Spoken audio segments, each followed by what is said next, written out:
ঘটনাটি 1966 সালের দিকে আমার বাবার সাথে ঘটে। সম্পর্কে যিনি আমার দাদু হন, বাবার চাচার সাথে ঘটে। এইবারের ঘটনাটা আমার বাবার কাছ থেকে শোনা, যদিও ঘটনাটি বড়, আমি যথাসম্ভব ছোট করে গুছিয়ে লেখার চেষ্টা করছি। বেশ আগের কথা, আমার দাদুর নাম ছিল মাকসুদ শেখ। পেশায় তিনি একজন কবিরাজ ছিলেন, যুবক বয়সী, ভীষণ সাহসী, গানও গাইতে পারতেন বেশ।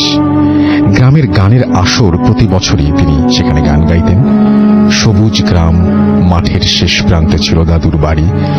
একদিন কিছু লোক খুব তাড়াহুড়া করে একটা মেয়েকে দাদুর বাড়িতে নিয়ে আসে চিকিৎসার জন্য।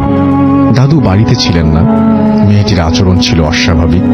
আশেপাশের লোকজন বাড়িতে জড়ো হয়ে যায় মেয়েটিকে দেখতে। দাদুকে ডাকা হলো।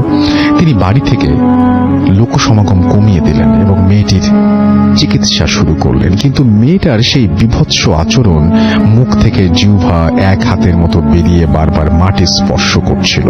হ্যালো বন্ধুরা, আজ আমি একটা অ্যাপ নিয়ে কথা বলতে চাই যার নাম ওয়ানিক্স। এটি এন্টারটেনমেন্টের জন্য সবচেয়ে বিশ্বাসযোগ্য ওয়েবসাইট। পিএসজি এবং সিরিয়া এই অ্যাপের স্পন্সর। এখানে জেতার সুযোগ অন্যান্য অ্যাপের তুলনায় অনেক বেশি। বাংলাদেশ প্রিমিয়ার লিগ চলছে, এটা ক্রিকেট প্রেমীদের জন্য দারুণ সুযোগ। আপনার পছন্দের দলকে সমর্থন করুন। এই অ্যাপে আপনি সব লাইভ ম্যাচের রেজাল্ট এবং লাইভ ম্যাচ দেখতে পাবেন। এছাড়া আপনি স্কোর প্রেডিক্ট করে পুরস্কার জেতার সুযোগ পাবেন। এখানে আপনি BMW, আইফোন, ল্যাপটপ এবং আরো অনেক কিছু জেতার সুযোগ পাবেন। এছাড়া এখানে ক্র্যাশ গেমস রয়েছে, আপনি যা ইচ্ছা পছন্দ করতে পারেন এবং আপনার প্রথম ডিপোজিটে 30,000 টাকা এবং ফ্রি স্পিন পাবেন। রেজিস্ট্রেশনের সময় আমার প্রোমো কোড ব্যবহার করুন। আপনার জেতা টাকা সহজেই পেটিএম, ব্যাংক, বিকাশ, ক্যাশ, রকেট এবং আরো অনেক মাধ্যমে উইথড্রল করতে পারবেন। লিঙ্ক পিনে কমেন্ট দেওয়া আছে, ক্লিক করে রেজিস্টার করুন অথবা গুগলে ওয়ানিক্স সার্চ করে রেজিস্টার করুন এবং প্রোমো কোড ব্যবহার করে বোনাস পান। রক্ত লোলুপ দুটো চোখ, নিজের চুল নিজ হাতে ছেঁড়া, এগুলো যেন দাদুকে একদমই আটকাতে পারছিল না। অবশেষে তিনি পারেন, যেটা ছিল সাময়িক একটা চিকিৎসা মাত্র। মেয়েটিকে তেল পড়া, পানি পড়া ইত্যাদি দিয়ে তার পরিবারকে বলে দেন পরের সপ্তাহে আবার নিয়ে আসতে। দাদুর দিনগুলো অন্য কয়েকটি দিনের মতোই কাটছিল। হঠাৎ একদিন রাতে তিনি একটা স্বপ্ন দেখেন। স্বপ্নে তার সামনে বিভৎস, কুৎসিত, বিকৃত চেহারার মাঝ বয়সী এক নারী অবয়ব উপস্থিত হয় এবং বলে, আমাকে ওর থেকে আলাদা করিস না, এতে তোর অমঙ্গল হবে। ঘুম ভেঙে যায় দাদুর এবং বিষয়টা সাধারণভাবে নিয়ে উড়িয়ে দেন। ঠিক তার পরদিন রাতে আমার দাদি একটি স্বপ্ন দেখেন, যেখানে একটি বিকৃত নারী অবয়ব উপস্থিত হয়ে আমার দাদিকে বলে যায়, তোর স্বামীকে বলে দিস আমাকে ওর থেকে আলাদা না করতে। সকালে বিষয়টা দাদুর সঙ্গে শেয়ার করে এবং তিনি দাদিকে বলেন, ওটা কোনো ব্যাপার না, ঘুম ভালো হয়নি তোমার, এই জন্য এমনটা দেখছো। তিনি দাদিকে কিছু নিয়ম কানুন বলে দেন এবং ঘুমানোর আগে তাকে এগুলো পালন করতে বলে দেন। দিনকাল ভালোই চলছিল। 7 দিন পরে সেই মেয়েটিকে দাদুর কাছে আনা হয়। মেয়েটির অবস্থা বেশ বাজে ছিল। আমার দাদু তা ভালোভাবে বুঝতে পারলেন। তার কবিরাজি দক্ষতার ব্যবহার করে তিনি দেখলেন মেয়েটির সঙ্গে একটা জিন আছে, যেটা ছিল একটা মহিলা জিন।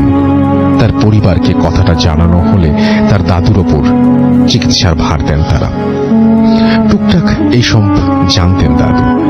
বেশ কিছু সময় ধরে কবিরাজি চালিয়ে জিনটাকে বিদায় করলেন তিনি।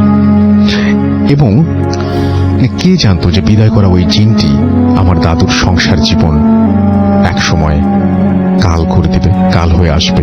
আমার দাদি ছিলেন গর্ভবতী। কোনো একটা কারণে আমার দাদি একদিন রাতে বাইরে আসলেন, হাতে হ্যারিকেনের আবছা আলো। সে আলোয় তিনি উঠোনের পাশে থাকা সজনে গাছের নিচে কিছু একটা দেখতে পেলেন।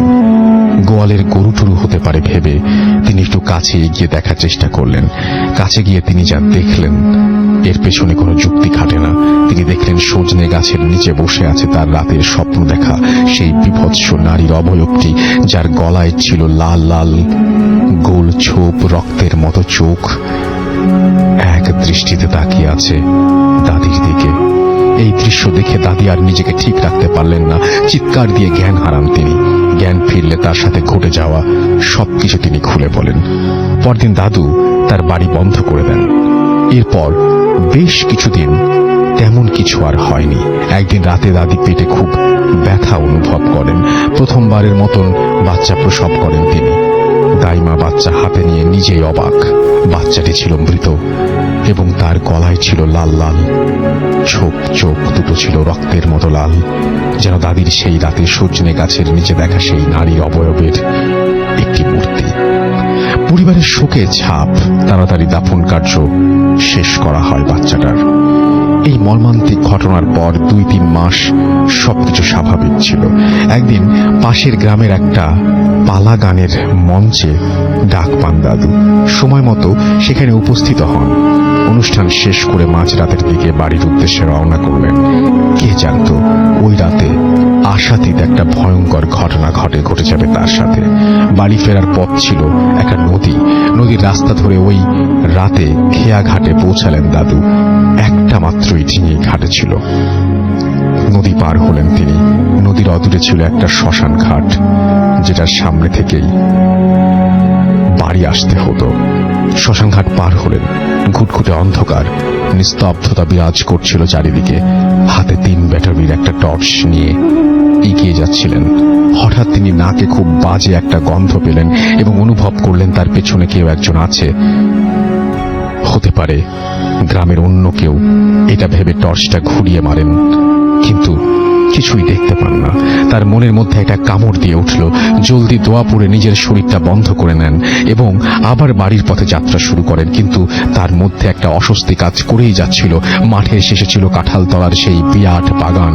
দিনের বেলা একা সেখানে কেউ যায় না, আর রাতের বেলা ওখান দিয়ে আসা রীতিমতো অসম্ভব। দাদুর চলাচল ছিল ওই রাস্তা দিয়ে, তবুও ওই রাতে ওখান দিয়ে যেতে হবে এটা ভেবে নিজে একটু ঘাবড়ে যাচ্ছিলেন। কি আর করার, রাত্রি অনেক হয়েছে। অল্প সময়ে বাড়ি যেতে হলে সেই রাস্তাই ধরতে হবে। তাই বেশি কিছু না ভেবে ওই রাস্তা দিয়ে বাড়ির পথে যাত্রা শুরু করলেন। বেশ কিছু দূর এগিয়ে যাবার পর তার নাকে তিনি গন্ধটা পেলেন। গন্ধটা স্বাভাবিক থেকে তীব্রতর হতে লাগলো। তিনি নিজেকে বোঝাতে চাইলেন, না, এটা এমন কিছু না, কিন্তু ভয় তাকে জাপটে ধরেছিল চারিদিক থেকে। পেছন থেকে এবার অদ্ভুত কিছু আওয়াজ তার কানে আসলো। তিনি পেছনে একবারও তাকাননি, তাই টর্চ হাতে সোজা এগিয়ে যান। হঠাৎ তার মনে হলো শুকনো পাতার ওপর দিয়ে কেউ হাঁটলে যেমন মরমর আওয়াজ হয়, এমন আওয়াজ করে কেউ একজন তার পাশে হাঁটছে। মনের অজান্তে পাশের ভয়ঙ্কর বাগানের দিকে তার টর্চের আলো চলে যায়। টর্চের আলোয় তিনি যা দেখতে পান তা হয়তো সেটাই তার জন্য ওই রাতে অপেক্ষা করছিল। হালকা আলোতে তিনি দেখতে পেলেন পাশের একটা কবরের মাটি ভেঙে যেন একটা বের হয়ে আসছে। শিয়াল টিয়াল হবে হয়তো, এটা ভেবে নিলেন তিনি, কিন্তু না, ওটা আর কিছুই ছিল না। ওটা ছিল দাদুর স্বপ্নে দেখা সেই বিভৎস নারীর অবয়বটি। দাদু বুঝতে বাকি রইল না আজ খুব খারাপ কিছু ঘটতে চলেছে তার সাথে। হঠাৎ করে লাইটটা হাত থেকে পড়ে বন্ধ হয়ে যায়। ভয়ে একদম গ্রাস করে ফেলে তাকে। কি করবেন ভেবে পাচ্ছিলেন না। ঘুটঘুটে অন্ধকারের মাঝে নিজেকে অসহায় মনে হলো। এইবার সেই নারী অবয়বটি বলতে থাকলো, তোকে বলেছিলাম আমাকে ওর থেকে আলাদা করিস না। কণ্ঠটি হালকা থেকে প্রখর হতে লাগলো, যেন ওটা কাছে এগিয়ে আসছিল। এবং তাই হলো যেটা দাদু অনুমান করছিলেন। পেছন থেকে জাপটে ধরে দাদুকে অবয়বটি। অনেক চেষ্টা করেও নিজেকে ছাড়াতে পারছিলেন না। আল্লাহকে বারবার স্মরণ করছিলেন এবং নিজেকে অবয়বের হাত থেকে আলাদা করার চেষ্টা করছিলেন, কিন্তু না, কিছুতেই কিছু হচ্ছিল না। বারবার ওনার পিঠের ওপর চাপ সৃষ্টি করছিল অবয়বটি। এই বুঝি তার দেহ থেকে প্রাণটা বেরিয়ে যায়। নিস্তেজ হয়ে যান তিনি। বাঁচার শেষ চেষ্টাটা করবেন এটা ভেবে আল্লাহু আকবার বলে জোরে ঝাঁকি দিয়ে নিজেকে ছাড়ানোর চেষ্টা করেন, কিন্তু মুহূর্তের জন্য নিজেকে হালকা মনে হলো। শরীরের ওপর বোঝাটা বোধহয় আর নেই। দৌড় শুরু করলেন তিনি। কোন দিক দিয়ে দৌড়াচ্ছেন জানেন না, কতটা সময় নিয়ে দৌড়াচ্ছেন তাও মনে নেই। মনে আছে জ্ঞান হারানোর আগে উনি সামনে হালকা আলো দেখতে পেয়েছিলেন। পরের দিন নিজেকে নিজের বিছানায় আবিষ্কার করলেন। তার পাশে অনেক লোকজন, তাই তার দিকে সবাই তাকিয়ে আছে। রাতের ঘটনাটা খুলে বললেন তিনি। প্রাণে বাঁচলেও নিজের কোমরের বল হারান তিনি। শরীরের বিভিন্ন স্থানে ক্ষতের সৃষ্টি হয়। পরে এলাকার এক স্বনামধন্য কবিরাজের কাছে দাদুকে নিয়ে গেলে তিনি বলেন, মেয়েটির কাছ থেকে ওই জিনটি আলাদা করার জন্য এত কিছু ঘটেছে। এমনকি আমার দাদির সন্তান নষ্ট হওয়া ওই জিনটি দায়ী। পরের ওই কবিরাজ সেই বিভৎস নারী জিনটিকে আটকান এবং তাকে একটি বোতলে ভরে ভৈরব নদীর পানিতে ফেলে দেন। এরপর অনেক বছর জীবিত ছিলেন দাদু।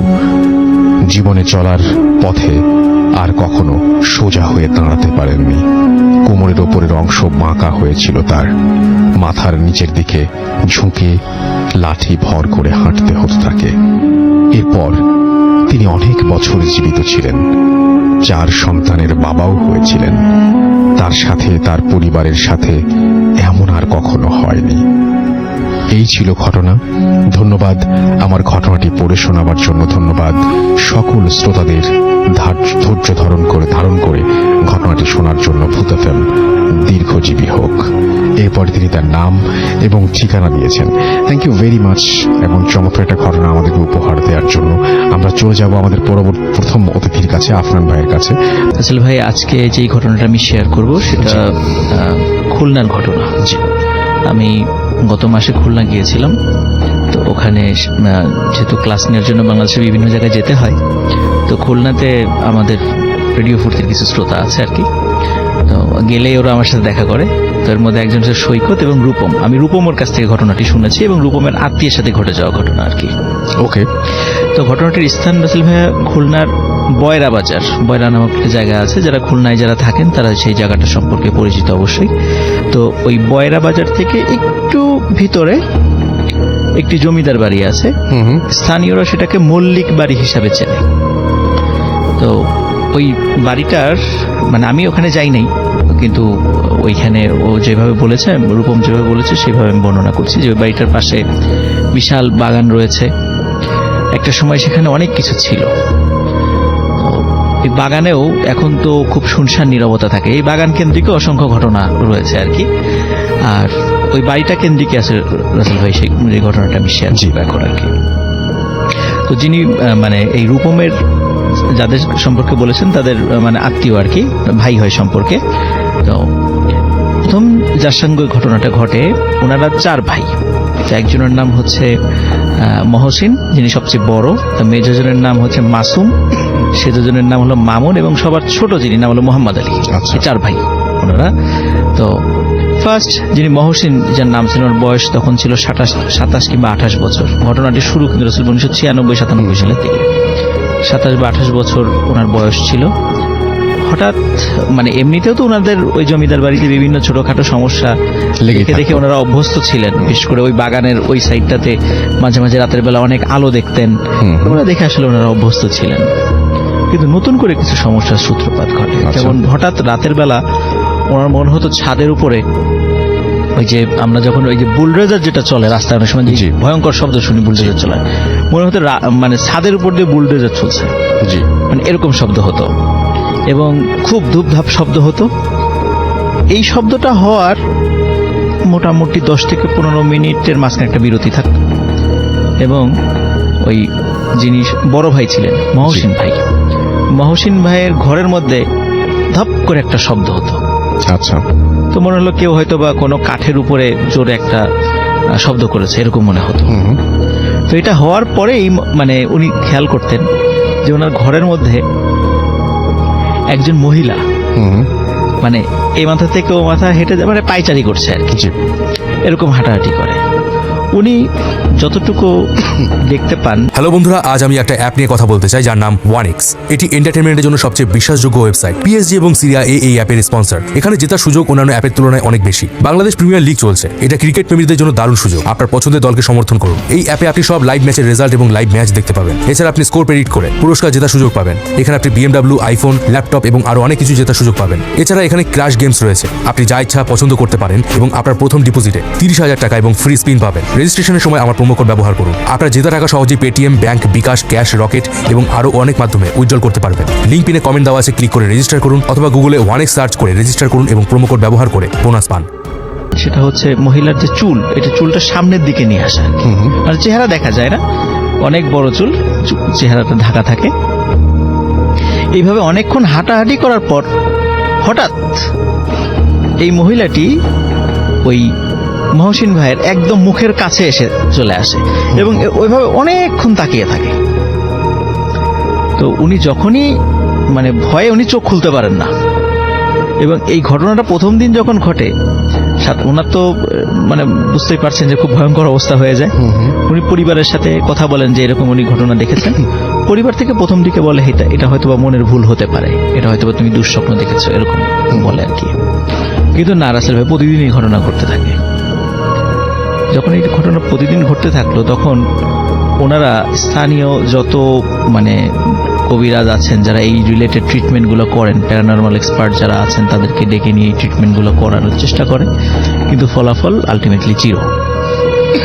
প্রতিদিন একই ঘটনা এরকম, ঠিক রাতের বেলা মধ্যরাত্রে বা রাত্রের শেষ দিকে আজানের আগে হঠাৎ ধাপ করে একটা শব্দ হয় ঘরের মধ্যে। প্রথম দিকে হলো ছাদে ওই শব্দটা হয়, এর খানিকক্ষণ পরে এই ঘরের মধ্যে ধপ করে শব্দ, তারপর এই যে হাঁটাহাঁটি শুরু হয় এবং হাঁটাহাঁটির এক পর্যায়ে হঠাৎ মুখের সামনে চলে আসে ওই অবয়বটা। অনেকক্ষণ তাকিয়ে থাকে, অনেকক্ষণ একভাবে, কোনো নড়াচড়া নেই, মনে যে স্ট্যাচুর মতো, মূর্তির মতো অনেকক্ষণ তাকিয়ে থাকে। তো আসলে এই সমস্যার থেকে সমাধান পাওয়ার দরকার। তখন ওনারা বাবা মা সিদ্ধান্ত নিলেন যে এনাকে মানে মহসিন ভাইকে বিয়ে দিয়ে দিবেন। তো মহসিন ভাইকে বিয়ে দিয়ে দিলেন। তো অদ্ভুত ব্যাপার, রাসেল ভাই বিয়ের পরে ওনার সাথে এই ধরনের কোনো ঘটনা ঘটেনি। তো সবাই ধারণা করেছিল যে সমস্যা সলভ হয়ে গেছে, কিন্তু সমস্যার আসলে সূত্রপাত ছিল এখানে। এই ঘটনা যখন মহসিন ভাইয়ের সাথে ঘটনা শেষ হয়ে গেল, তখন ওনার ইমিডিয়েট যিনি ছোট মানে মাসুম ভাইয়ের সাথে ঘটনা ঘটা শুরু। আচ্ছা, ঠিক একই ঘটনা। তো মাসুম ভাই ছিল ভয়ঙ্কর টাইপের ভীতু প্রকৃতির লোক। তো ওনার থেকে বয়স 2-3 বছরের ছোট ছিল, জি, মানে মহসিন ভাই থেকে।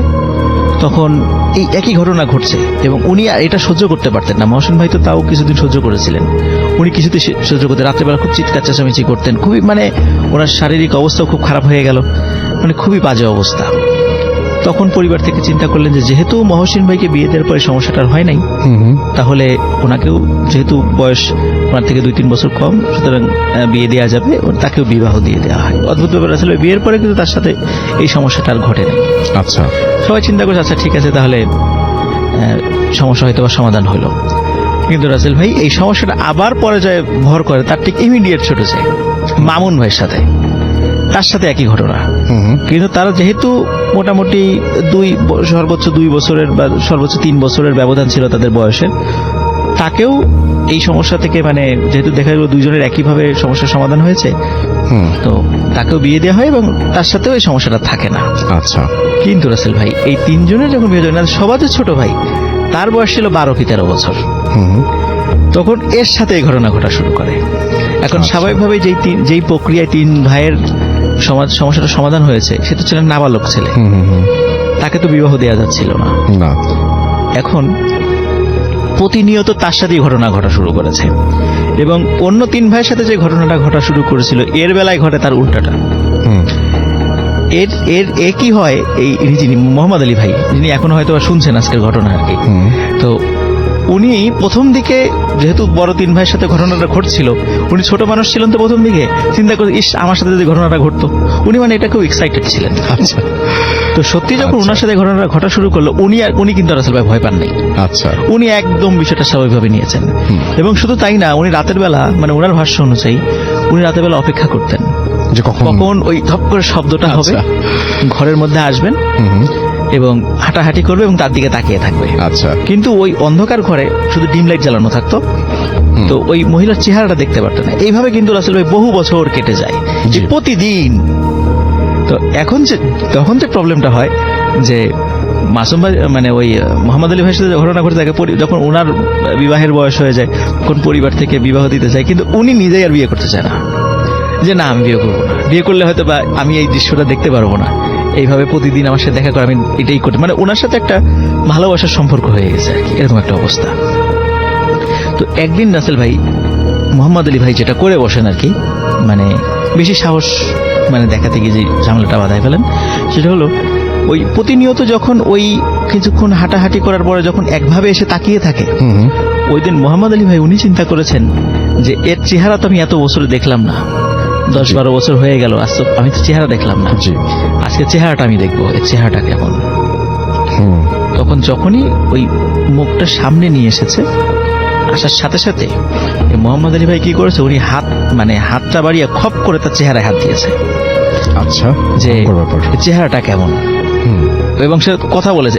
রাসূল ভাই আরেকটা বিষয়, এই মহিলা যিনি আসেন ইনি কিন্তু কারোর সাথে কখনো কথা বলে না, কখনো এই 10-12 বছর আসছে কখনো তার সাথে কথা বলেনি। হুম, হুম। তো উনি খপ করে তার মুখে হাত দিয়ে বসেন, চুলের সামনে তো চুল থাকে, মুখ করে হাত দিয়ে মুখটা চেপে ধরেন আর কি।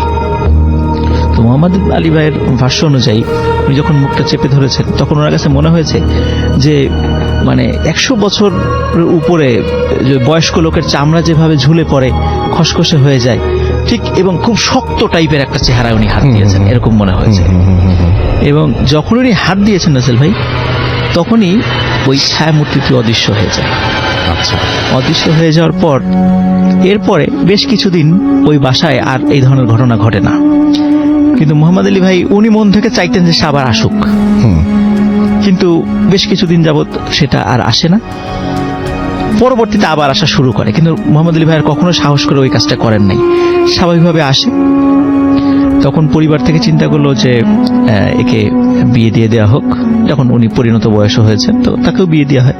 কিন্তু রাসেল ভাই বিয়ের পরে কিন্তু অন্য 3 ভাইয়ের যেভাবে সমস্যাটা হয় নাই, ওনার বেলায় কিন্তু এই সমস্যাটা রয়ে গিয়েছিল অনেক দিন এরকম ছিল। পরবর্তীতে বেশ বিয়ের যখন ওনার বাচ্চা কাচ্চা হয়েছে তারপরে এই সমস্যাটা চলে গেছে। এখন রাসেল ভাই ওই বাসায় যেই ঘটনাটি ঘটে, এখন পর্যন্ত ওই ছায়ামূর্তিকে কেউ দেখে না। এখন পর্যন্ত ওই বাড়িতে আর কোনো পুরুষ লোক ওইভাবে নাই, ওই ছায়ামূর্তিকে কেউ দেখে না। কিন্তু ওই ছাদের উপর ওই শব্দগুলো, এবং রাতের বেলা ঘরের মধ্যে ওই ধপ করে একটা শব্দ, এটা সবাই শোনে এখন পর্যন্ত। এবং কিন্তু এখন পর্যন্ত ওই ছায়ামূর্তিকে কারোর সামনে এখন পর্যন্ত আসে না, কিন্তু ভবিষ্যতে আসবে কিনা এখনো কিন্তু আমরা জানি না। আমার পরিবার থেকে বলছে যে হয়তো ভবিষ্যতে আমাদের পরিবারের আরো কারোর সাথে এই ঘটনাটি ঘটতে পারে, কিন্তু স্টিল নাও বেশ এই ঘটনাটির এন্ডিং হয় রাসেল ভাই 2015 সালে। 96 সাল থেকে শুরু, 2015 সালে ঘটনাটা আপাতত এন্ডিং, হয়তো বা ভবিষ্যতে আবার ঘটতে পারে। আর ওনার বাড়িটা স্পেশালি অত্র অঞ্চলে মল্লিক বাড়ি হিসেবে পরিচিত, এবং ওই জায়গাটা যে ভয়ঙ্কর এটা মোটামুটি সবাই জানেন। আর রূপম ভাই ওনাদেরই আত্মীয়, এবং আত্মীয়ের মাধ্যম দিয়ে এই ঘটনাটি আজকে সংগ্রহ করেছি। এটা ছিল ফার্স্ট স্টোরি।